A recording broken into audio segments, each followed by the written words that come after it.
pertama saya sendiri dengan perkara ini sudah lama tidak cakap, karena di Indonesia memang sudah dianggap selesai.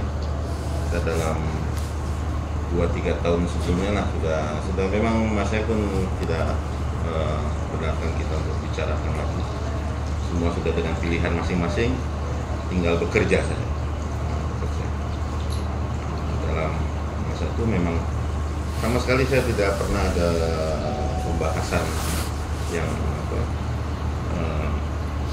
panjang lebar lah mengenai hal ini, hanya infirodi orang datang tanya apa. Jadi karena di Indonesia saya anggap sudah selesai dan masalah ini sudah punya pilihan masing-masing. Tapi yang menjadi takjubnya adalah perubahan besar di Indonesia sendiri, yang mana mereka ternyata bukan karena apa yang saya pernah ceritakan, Nata Payung dan sebagainya, berbondong-bondong begitu orang datang beralih daripada Nijamuddin kepada Syuro Alam ini disebabkan apa yang mereka rasakan, yang mereka lihat sendiri di pergerakan Nijamuddin inilah yang sehingga mereka merasa oh ini tak benar, sehingga mereka pindah. Contoh di beberapa kawasan di Indonesia itu signifikan lah secara ini, seperti Sitiong yang tempat istimewa kita ada yang di Sumatera. Itu hanya awal saya 7 kali pergi ke sana. Awal itu hanya 3 orang ya Syuro Alam. Peringkat kedua dalam 14 begitu. Ketiga 30. Terus sampai sekarang ini istimewa ada di sana karena mereka malam Sabu Jari sudah 300.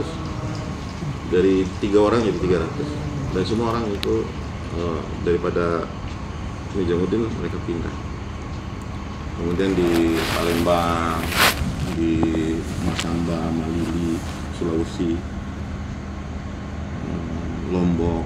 Jadi daerah-daerah ini mengapa mereka berubah sikap? Ternyata sebetulnya informasi yang mereka dapatkan yang pertama tidak sempurna. Ada kalau disebutnya manipulasi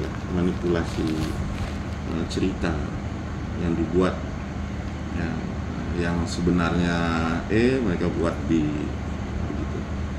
Nah, tapi begitu mereka buat, mereka saksikan, mereka ini kan rasakan sendiri, nah ini jauh berbeda dari sisi tertib, dari sisi perilaku dan sebagainya. Nah, jadi mereka pun akhirnya banyak kembali ke Syuro Alam. Itu saja sebetulnya poin yang membuat perubahan besar di Indonesia itu sendiri. Jadi seperti Tabayun dengan cerita-cerita yang sudah ada, mereka banyak bingung karena sudah banyak dimanipulasi tadi cerita-cerita itu. Oh ini tak betul, yang betul begini, yang betul begini. Jadi bercanggah antara cerita dengan cerita. Nah, saya pun tidak memaksakan harus terima kan, karena semuanya kalau dalam Islam itu 2 saja, ada saksi, ada bukti. Saksinya mana, buktinya mana, nah, begitu. Sehingga ketika saya terbitkan buku itu, saya pun mencabar, artinya sila kalau ada memang yang bertentangan dengan apa yang saya tulis, silakan, saya terima, open lah rumah saya kapan saja. Seandainya yang salah dan lebih bagus lagi, bukti itu ada, saksi itu ada, saya akan tulis ulang, nggak masalah. Bagi penulis kita ada tanggung jawab secara duniawi dan ukhrawi lah di hadapan Allah SWT. Nah, rupanya mereka Temboro yang katanya saya akan buat dalam 3 bulan, kita sudah hampir 10 tahun mereka tak buat. Nah itu seperti itu. Jadi sila bapak-bapak, tuan-tuan barangkali ada pertanyaan yang berkenaan dengan kalau detail mungkin sulit juga lah kita ini kan ya. Tapi apa-apa yang memang tadi yang sudah dikatakan, yang poin-poin besar secara sejarah terjadinya ikhtilaf inilah penjelasannya. kalau secara global saya selalu menerangkan bahwa ini sebenarnya bukan masalah tablik, tapi ini adalah masalah keluarga. Masalah keluarga kemudian berkembang menjadi masalah dakwah itu sendiri. Kemudian setelah dakwah menyangkut dengan masalah gangster. Jadi gangster itu kemudian jadi ulama-ulama yang lain yang bukan tablik memberi respon kepada perkara ini. Nah, yang terakhir akhirnya perpecahan. Jadi keluarga banyak hal-hal yang berkenaan peninggalan setelah Maulana Inamul Hasan. Nah, di situ ada persinggungan, ada perselisihan. Terutama sekali adalah kebenciannya Maulana Sa'ad kepada keluarga Maulana Zakaria dan Maulana Inamul Hasan. Jadi kalau dikatakan benci itu fitnah, ya tak mungkin ini. Tapi memang sampai sekarang pun terjadi. Kita boleh tanya yang ada sekarang, Maulana Hubeb ada, Maulana Zuhair ada, apa yang terjadi sehingga kebencian itu betul-betul saat itu sampai sekarang. Kalau di Indonesia ya, di Indonesia seperti Fadilah Amal memang sudah tidak dibaca. Fadilah sedekah, kemudian Fadilah Haji itu semakin ditinggalkan. Ya, mereka hanya baca muntahobah hadis yang wajib. Fadilah Amal, Fadilah Sedekah, Fadilah Haji hanya sekali-kali saja. Mereka hanya akan baca Fadilah Amal itu pada masa Ramadan saja karena Fadilah Ramadan. Selebihnya mereka tidak. Banyak ramai di Indonesia yang berjalan seperti itu. Padahal yang kita tahu semua lah, hampir kita mayoriti ini dapat keberkahan dari Fadilah Amal, kita dapat hidayah. Tapi itu ditinggalkan dengan alasan banyak yang dhaif. Sudah tidak sesuai lagi dengan. Kemudian juga Maulana Sa'ad itu tidak suka tarekat tasawuf. Dia tidak suka dari dulu. Itu sudah masyhur lah. Beliau anti kepada perkara itu. Sehingga banyak. Begitu juga di dalam bayan. Maulana Sa'ad akan sebutkan Maulana Ilyas, Maulana Yusuf, tapi dalam hampir semua bayan dia dalam hidup beliau itu sangat sedikit dia menyebut Maulana Inamul Hasan. Begitu. Jadi kata-kata beliau terhadap Maulana Inamul Hasan, terhadap Maulana Zuhair ini kasar-kasar. Maulana Zubair itu kasar, dan saya menyaksikan sendiri bagaimana perilaku Maulana Sa'ad kepada Maulana Zubair itu. Ya. Dimaki, di ini sebagainya. Nah, jadi seperti itu bukan fitnah. Itu yang terjadi, kebencian itu terjadi. Nah, itu yang pertama. Kemudian berkembang dari kebencian itu ada hal-hal yang dibuat, ucapan-ucapan Maulana Sa'ad yang menjadi satu aib bagi tablik yang tidak pernah dibuat oleh para masyayikh sebelumnya. Seperti dalam bayan-bayan mengenai hal-hal yang tidak disentuh oleh tablik, masail, hukum-hukum, kemudian beliau membayangkan hal itu. Ada kritik daripada ulama-ulama. Ini bayan-bayan juga lari daripada untuk jemaah kat Medan. Atas dengan hadis Ulama tidak suka. Masukkan. Pada itu betul jemaah kat Medan. Bagi sekarang. Beliau tidak suka itu. Beliau sewa gangster. Sewa gangster ini. Gulzar itu masuk televisi. India.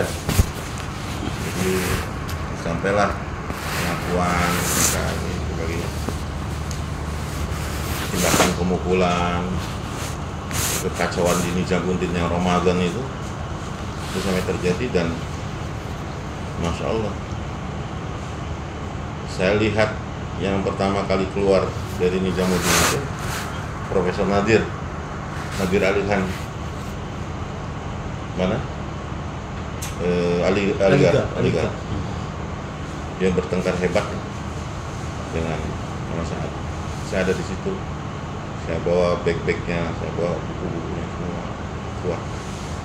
Karena Profesor Nadir Alihan ini dia punya anak dokter khas pribadinya Maulana Imam Hasan.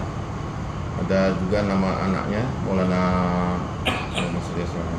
anak Profesor Nadir itu, yang jadi ikatan, karena dia khalifah, Maulana Profesor Nadir khalifah kepada Maulana Zakaria, itu dibenci sekali oleh Maulana Sa'ad.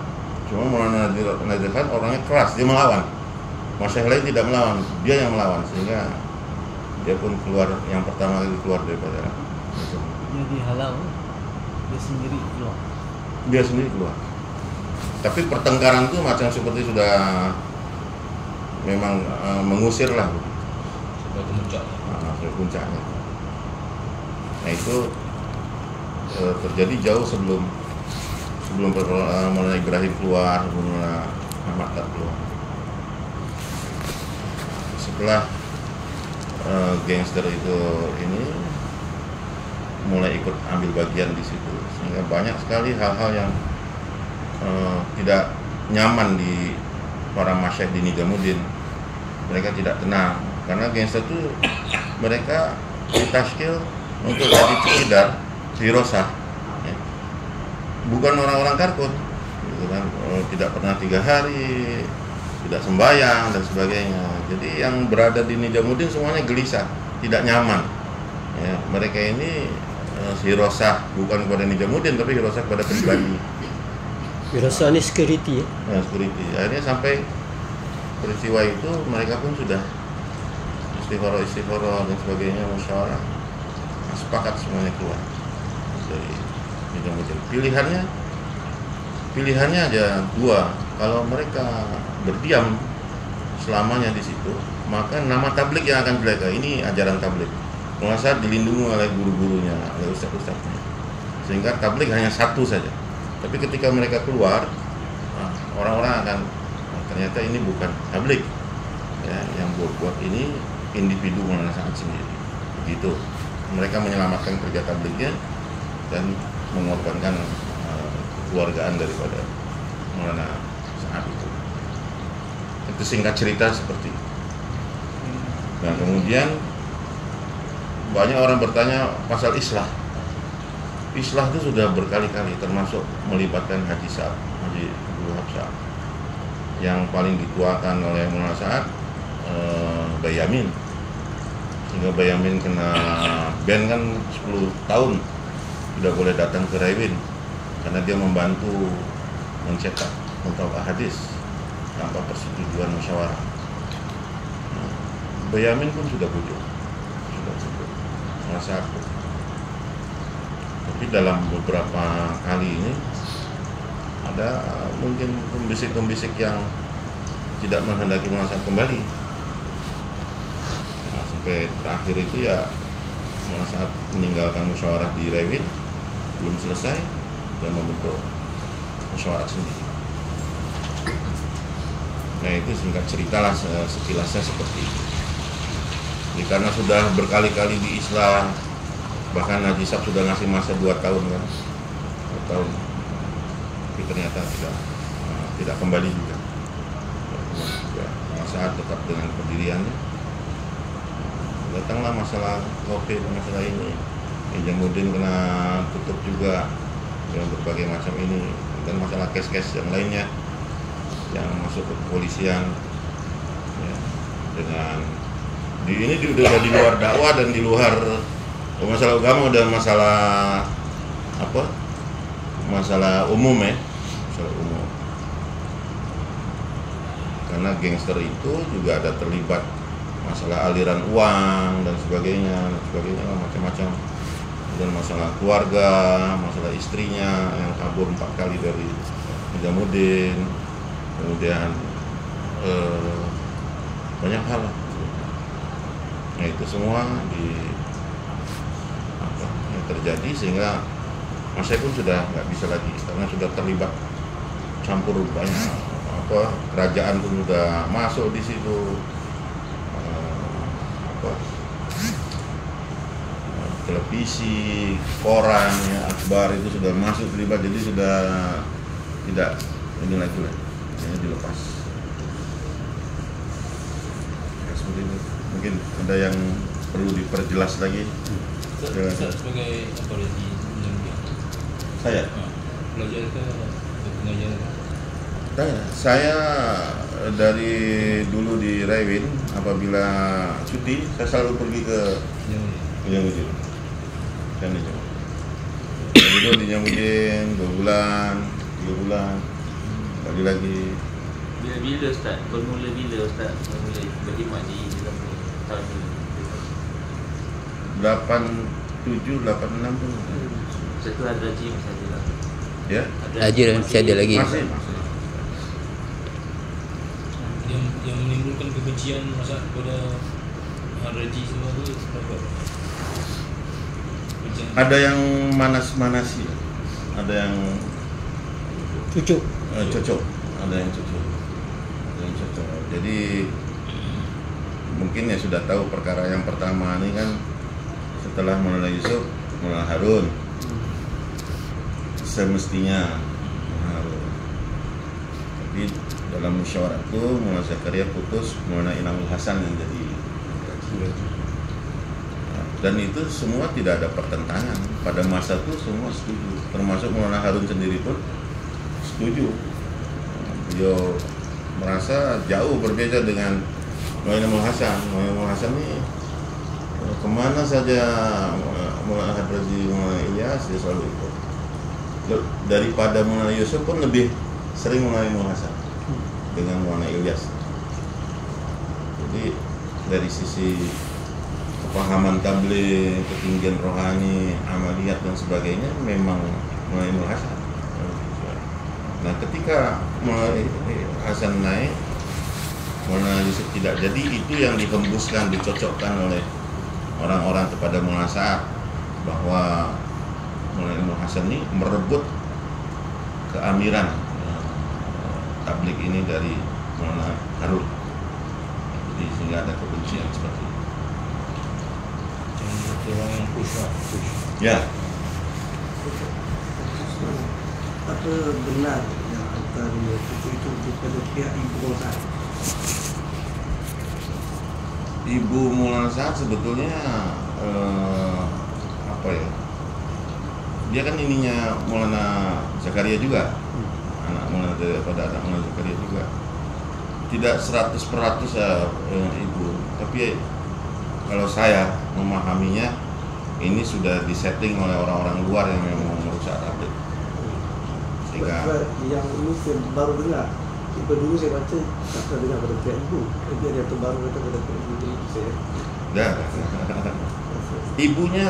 Ibunya adalah sedikit ini kan karena ibu Maulana Harun, istri Maulana Yusuf dan istri Maulana Inamul Hasan sama-sama adik-beradik gitu kan. Ya, walaupun ada kecemburuan adik kakak macam begitu saja lah. Salah keluarga lah. Daripada pihak Mewat sendiri, Ya, pihak Mewat katanya orang Mewat yang mengaku cucuk. Kalau Mewat itu sebetulnya saya pikir mereka sampai sekarang Mewat itu tawakuf. Mewat itu tawakuf. Tidak macam orang-orang Kanda sendiri lah. Jadi sekarang kan masalahnya karena saya bisa kabar artinya seandainya Maulana Sa'ad itu benar, ya, seandainya Maulana Sa'ad itu benar, kita secara psikologi lah manusia sesama saudara itu pasti akan membela. Tapi dalam hal ini saya minta siapa yang boleh memberikan satu orang Kandhlawi saja dari ribuan ulama itu yang membela Maulana Sa'ad. Ada tidak? Di sebelah mana mereka berdiri? Maulana Toha, Katanya Maulana Salman, ya? Bapak mertua Maulana Salman bukan Kandahlawi. Artinya secara ini keluarga nasab ini ya, dari Kandahlawi ini orang-orang Kanda yang ribuan ulama, hafiz, mufti dan sebagainya itu, mengapa mereka tidak memberikan pembelaan kepada mereka? Kalau memang merasa betul gitu. Kemudian juga Mewat ini memang mayoriti ikut Munasaat, tapi orang-orang Mewat yang jauh lebih senior, lebih ini mereka tahu ya, terutama yang masalah perempuan itu kan, salah satunya adalah orang Mewat. Karena Munasaat berurusan dengan 4 perempuan ini, masalah itu dengan 1 perempuan, 4 perempuan.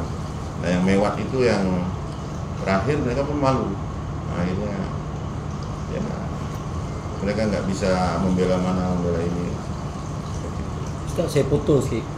Itu pun tak betul sebab ketika Shah Rampur keluarkan fatwa bertentang dengan Munasaat, Mona Salman sokong. Walaupun itu Munasaat menantu. Sebab saya dengar mula-mula yang bersuara mendedahkan kesilapan Mona Salman. Tapi bila dah tersebar, katanya akhir-akhir Mona Salman mula macam mempertahankan. Itu saya nak pastikan. Saya rasa Ustaz mungkin sesuai sini Ustaz cerita tentang duit US dalam beg.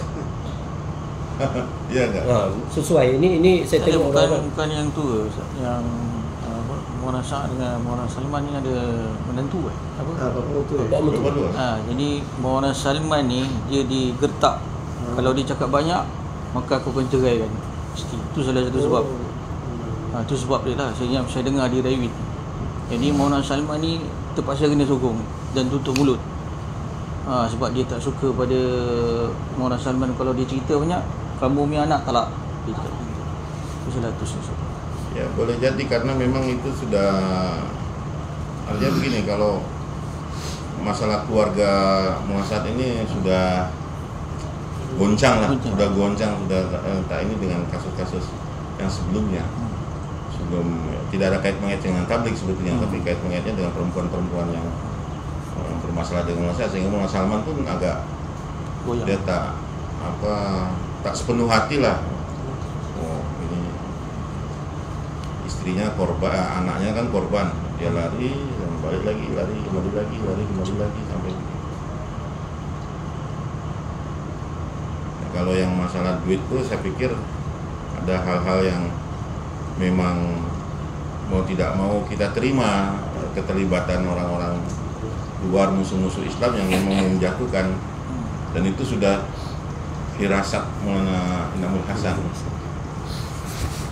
Saya sendiri tadi pagi saya bincang dengan Maulana Juher kan, apa dada kebar ini kan, tentang apa kakeknya Maulana Inamul Hasan. Dia katakan banyak hal yang kelebihan daripada Maulana Hasan ini, salah satunya firasatnya kuat dan hubungannya dengan jin itu, karena di dalam Sawaniknya sendiri ada bab mengenai itu, yang hubungan dengan jin, bicara apa semua sampai di istimewa. Jadi ketika bermulanya ini Maulana saat masih kecil, kemudian Maulana Harun meninggal dunia, di situ pun dia udah terasa. Sampai dicakap hari ini mereka sedang bermusyawarah musuh-musuh Islam untuk memilih siapa yang akan jadi target dirusaknya target. Ketika ucapan itu diinikan, sebetulnya Maulana Inamul Hasan sudah menduga sangat sayang kepada Maulana Saat ini, dia yang akan jadi target. Sehingga Maulana Saat itu ketika dari awal artinya ditarget, dididik, mau dibentuk, dibina supaya menjadi orang yang kuat lah dari godaan-godaan itu, nggak berhasil. Sehingga kalau sekarang ini kita boleh tanya orang-orang ini, mungkin pertanyaan yang kurang sopan, kapan merasakan 40 hari? Kapan merasakan 4 bulan? Dengan siapa? Kalau kita tanya ke semua penduduk Nijamuddin loh, kita sendiri kan kalau mau cerita, saya pertama kali 3 hari kita pasti terkenang lah terkesan 40 hari pertama kali, 4 bulan pertama kali. Nah ini malah saya tidak pernah ada cerita seperti itu. Mau ditanya dengan siapapun, dulu malah saya keluar 40 hari dengan siapa. Di situ gagalnya perasaan Maulana Ilmu Hasan tidak boleh mendidik Maulana Sa'ad dalam perkara ini. Sehingga ketika godaan-godaan datang itu dari pihak luar dengan duniawi dan sebagainya, di situ beliau terjatuh. Jadi saya satu ketika, saya mungkin tahun 88 atau 89, jadi saya duduk di sana jadi Nijamuddin, kemudian kita khidmatkan masa itu Nijamuddin masih bilik-bilik, satu kamar satu bilik, satu mungkin itu 6-7 orang ya, bilik kecil-kecil. Kecil lah, bilik kecil-kecil, bukan hall macam di juga. Jadi saya duduk di situ khidmat. Saya ingat ada 2-3 orang Melayu ketika itu. Jadi ketika saya khidmat tiba-tiba datang 6 orang itu apa disebutnya smart, saya dengan baju bagus, sepatu pun bagus, kasut bagus, mata, jam tangan semua mahal-mahal lah, bersih. Mereka datang, mereka bawa bag-bag koper kalau kita sebut di Indonesia. Jadi pertama kita khidmat karena kita membeli orang Melayu, jadi mereka di bilik itu sama-sama. Ya, saya masih kecil, jadi suka disuruh beli ini beli itu.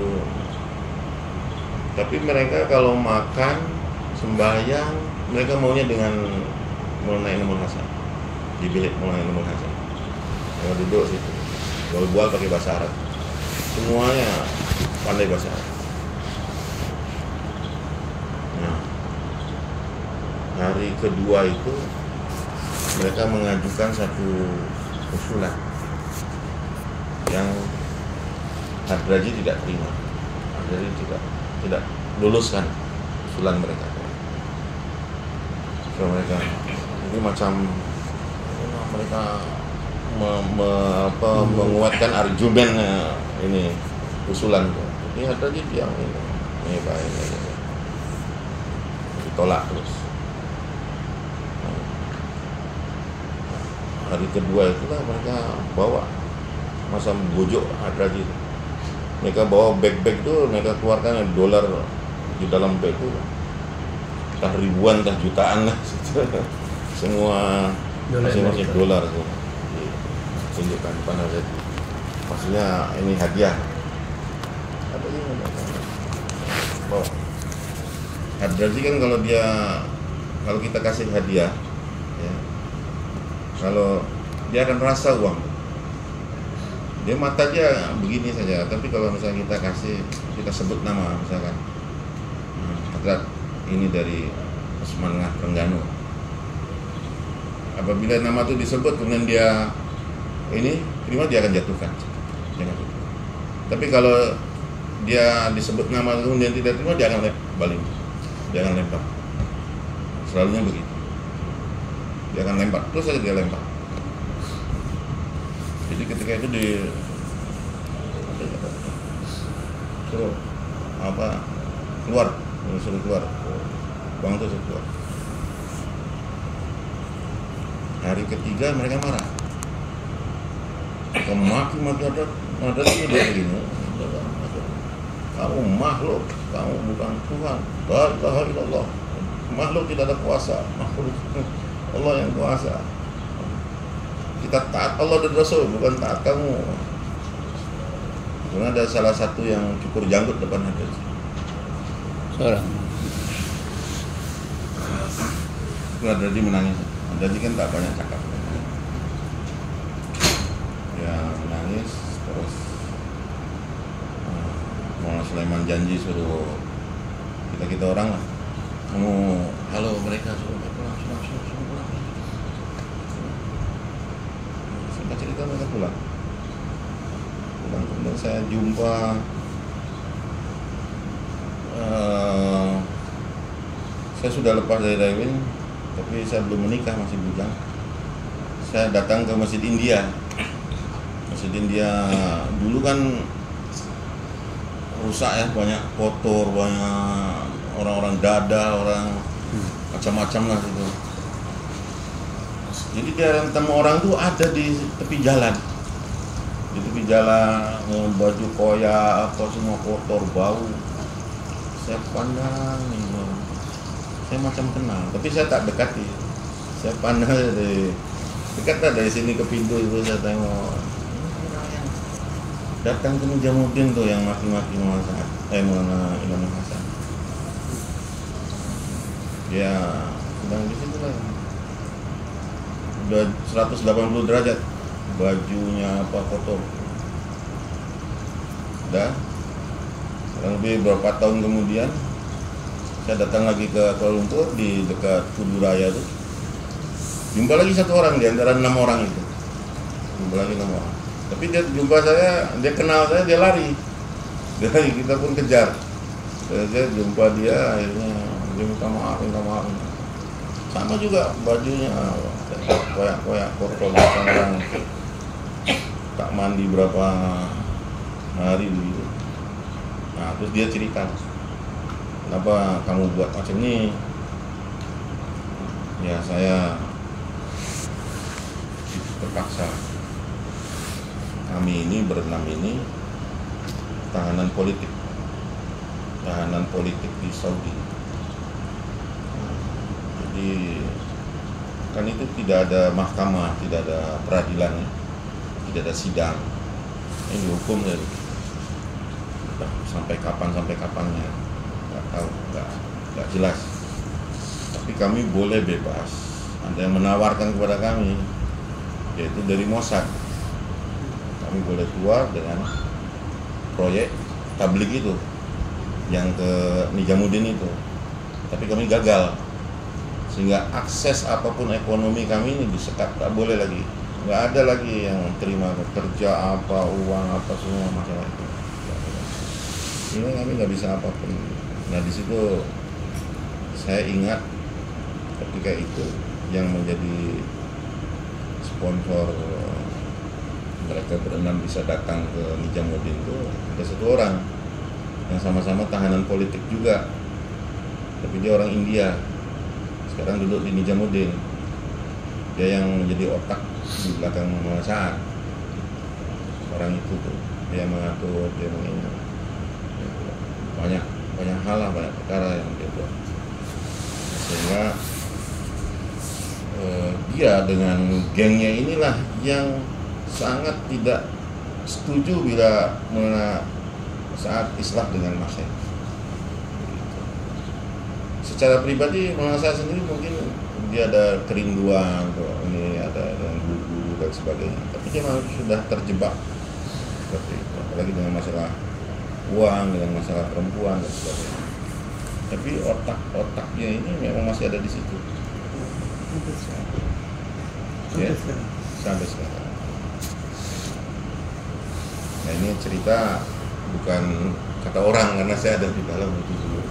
Saya sendiri menyaksikan, melihat, berjumpa. Insyaallah. Mana Mustafi itu macam mana?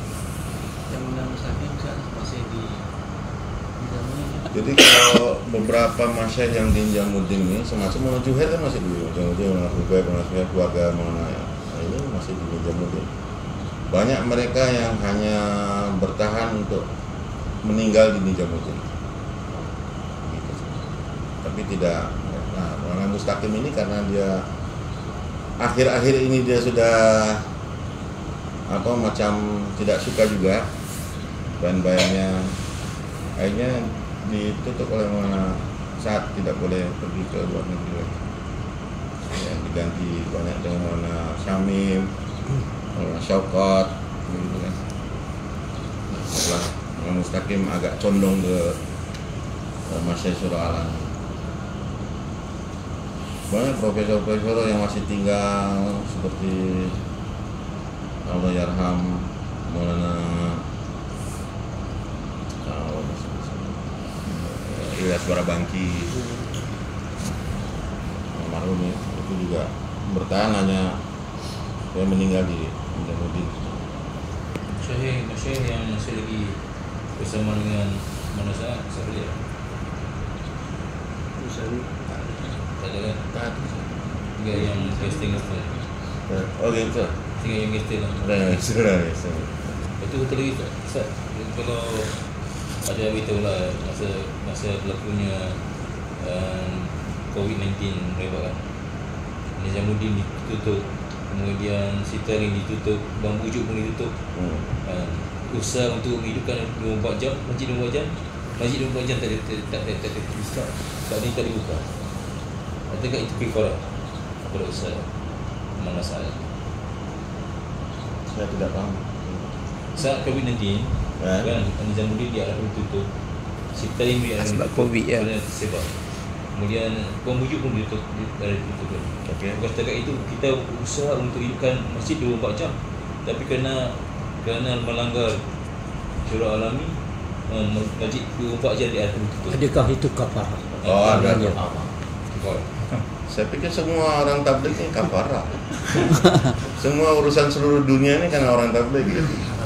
Dan tadi yang betul semacam COVID nih. Kalau bagi saya memang karena akibat ikhtilaf. Jadi Allah SWT kasih macam balak begitu kan, teguran. Itu Ustaz dia Peringatan. ada 6 orang tu dia seorang India ke atau orang Malaysia? Semua Malaysia. Orang Malaysia. Sebab baru-baru masih istimak dinilai tu. Bandar Estate tu. Masa tu Mona Zubair ada, Mona Saad ada. Dia bawa 2 orang. Memang tak ada janggut.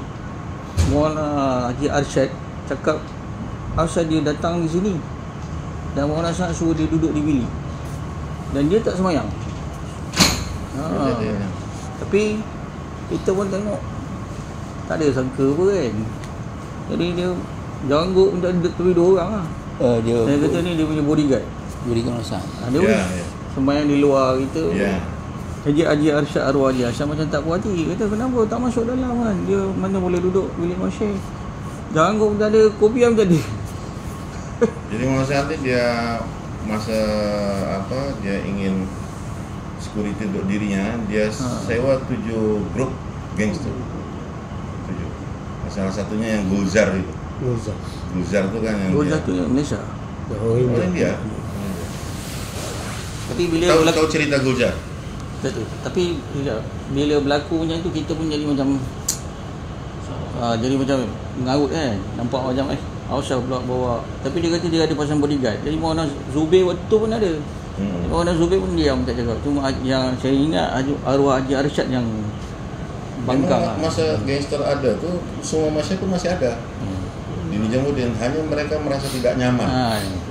Tidak selesa ya. Tidak selesa. Mereka gelisah karena diatur oleh security. Ini security siapa?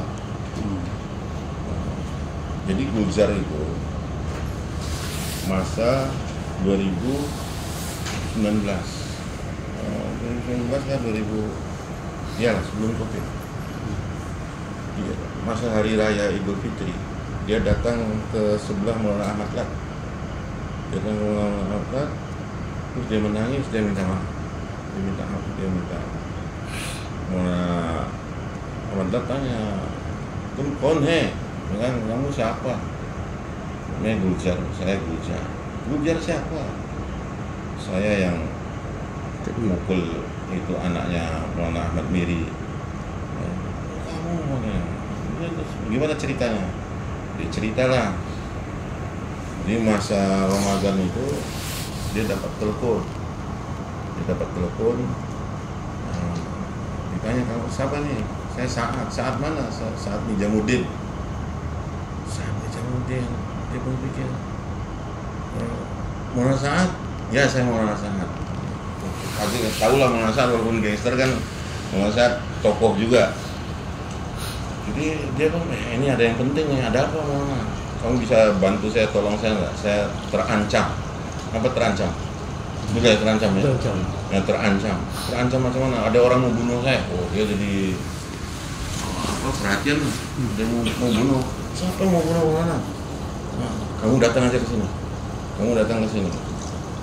Disuruhnya datang itu asar. Jadi beliau datang asar ke sana, ke Nijamuddin, dia bawa geng dia. Di sana tuh rupanya sudah ada geng-geng yang lain. Dia tahulah Delhi ini kan geng-gengnya apa saja sama gangster dia tahu. Jadi dia ke sana, dia tanya sudah ada gangster yang lain. Ini perkara ini betul-betul serius ya. Geng lain pun ikut terlibat. Jadi ketika itu mengajar bagi Bani Hidayah, saya mau ada yang bunuh saya ini Ahmad Miri dan Maulana Yasir, 2 orang membunuh. Kamu cari mereka, kamu bunuh. Itu perintahnya Maulana saya. 2 orang itu targetnya, Ahmad Miri dan itu boleh nanti Ahmad Miri kan biasanya sudah ada datang di saya juga. Satu lagi Maulana Yasir. Ini mereka semua dengar, lalu bagi tugas yang di lantai apa first floor, second floor apa semua siapa yang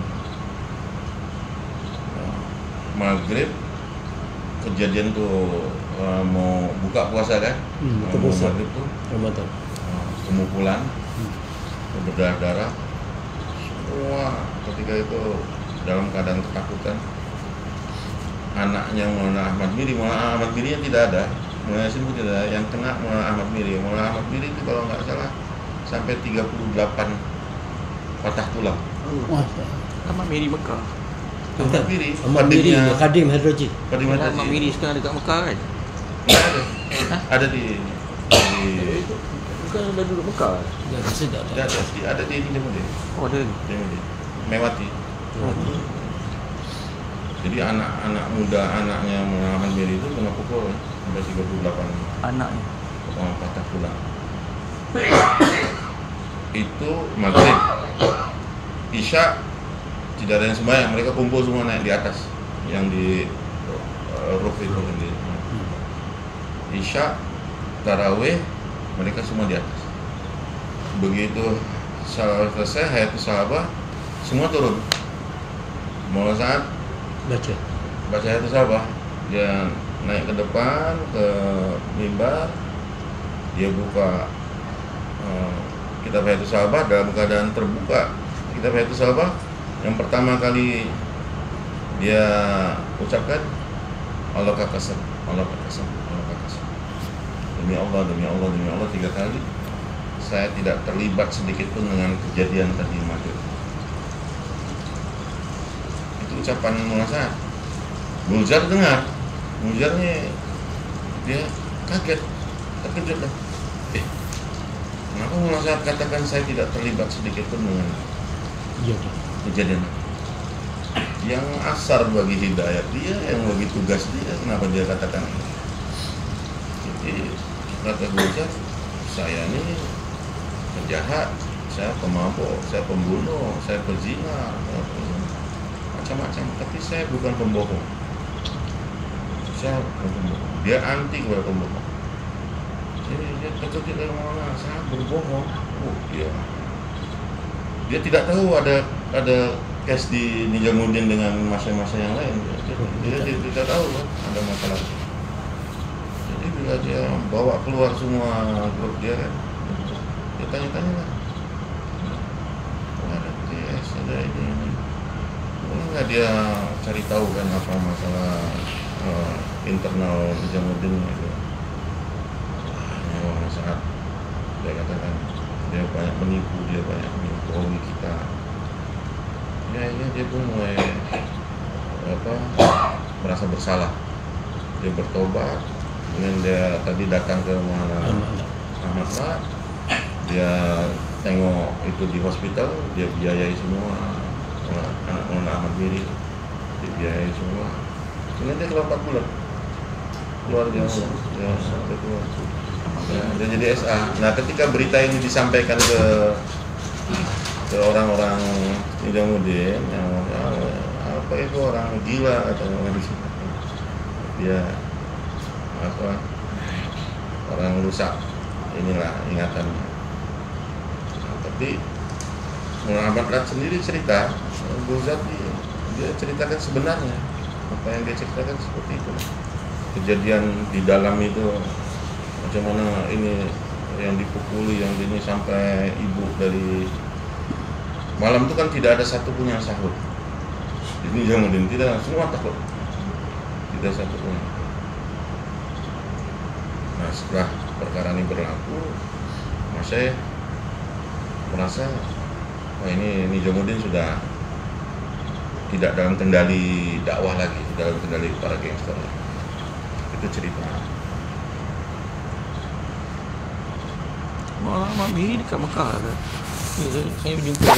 Di mana? Mungkin sedang hadir. Masih arwah Haji Azmi hidup. Dia suruh saya jumpa anak Mak Miri di Madinah. Mungkin sedang di sana. Saya tanya. Tapi kalau hari-hari di India. Tapi dia tengah cerita.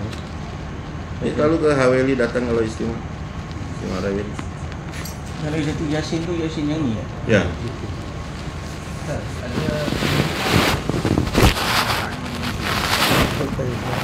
Pengacara apa?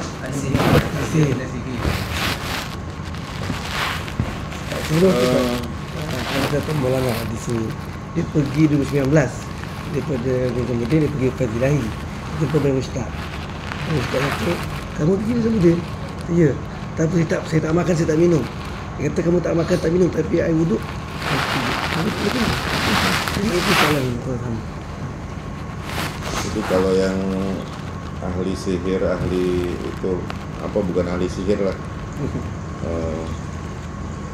Itu di sana itu munasyakat. Munasyakat itu luar biasa. Orang yang sudah ke Nizamuddin, dia tidak ada apa-apa, dia akan terima ajaran Nizamuddin. Tapi kalau dia keluar daripada Nizamuddin setelah ikhtilah nih, kemudian dia muntah, dia demam, dia selamat. Jadi begitu. Walau alam betul tidaknya. Tapi kalau munasaat sendiri, antara dia sudah dijebak dan dalam pengaruh sihir atau tidaknya, itu macam apa, sama lah. Dia sudah terjebak dengan masalah perempuan, dia sudah terjebak. Kemudian masalah uang dia sudah terjebak.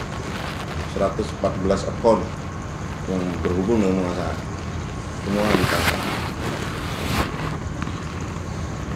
Jadi perkara ini memang karena ada investigasi kan ya, dari pemerintah yang berhubungan dengan, tadinya hubungannya dengan COVID saja, tapi berbahas pada bagaimana munasaat punya uang, bagaimana munasaat bisa ke ini. Itu bayar gangster saja yang untuk membunuh, untuk kata Gujar cerita, itu 4 kali lipat dari harga biasa. Misalkan orang biasa dibayar 100, dia bayar 400. Ini uang dari mana? Nah ya, akhirnya 114 ini orang yang macam sponsor lah untuk saat ini. Apa mereka pun heran, ini uang dari mana? Akhirnya adalah di situ cuci uang dari berat dan sebagainya. Ya, semacam mereka sudah tidak bisa apa-apa. Entah munasaat sendiri tahu atau tidak, walau alam ya, tapi dia sudah macam terjebak lah dalam urusan ini. Nah, sebetulnya Mas Syekh itu sudah tahu dari lama, cuma untuk menghentikan munasaat ini susah. Pengaruhnya itu macam, jadi berkali-kali tegur Muhammad Ibrahim bagaimana. Muhammad Ibrahim sama Profesor Nadir itu dia cerita, munasaat dulu dia apa, kalau bahasa Indonesia mengompol. Kencing masa baby itu sampai ke baju apa Profesor Nadir dan sebagainya. Wah udah anak kecil, anak saya mengurus dia lebih daripada saya mengurus anak-anak saya sendiri. Sayangnya, perhatiannya dan sebagainya. Jadi bagaimana dijaga, dipelihara masalah itu sampai memang batas yang terakhir supaya untuk meluruskan kembali. Jadi bukan, nggak ada ceritanya jealous kah ataupun mereka ini, nah, betul-betul sepenuh hati. Tapi karena saatnya tidak mau terima, ada pengaruh-pengaruh yang lain yang dia dengar, dia ikuti. Nah ini yang jadi masalah. Ya sudah. Nanti tablik yang rusak, nama tablik yang rusak, ya sudah. Nah, macam udah terjebak di situ.